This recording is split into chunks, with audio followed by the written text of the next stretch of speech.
ஈட்டின்னு ஒரு படம், முதுமலையில ஷூட்டிங்கு. நான் தான் வில்லன், ஒரு கதாநாயகன். யானை என்னை துரத்துது, இவர் என்னை காப்பாற்றணும். இப்போ என்ன, முதுமலையில் அந்த ஒரு யானையை கூப்பிட்டு வந்து வைக்கிறாங்க. யானை என்ன துரத்தவே மாட்டேங்குது.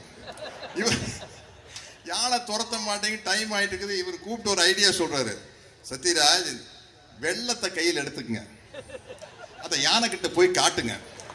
வெள்ளத்தை யானை பார்த்துடும். யானைக்கு கரும்பு சர்க்கரை வெள்ளம்னா ரொம்ப பிடிக்கும். வெள்ளத்தை யானை கிட்ட நல்லா காட்டி எஸ்டாப்ளிஷ் பண்ணிட்டீங்கன்னா நீங்க ஓட ஆரம்பிச்சா அது உங்களை துரத்த ஆரம்பிக்கும்.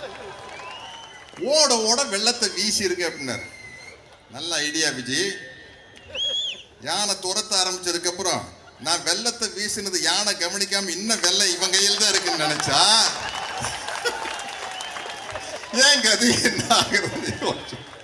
விழுந்து விழுந்து சிரிக்கிறாரு டைரக்டர். என்னங்க அதுக்கப்புறம் ஷூட்டிங்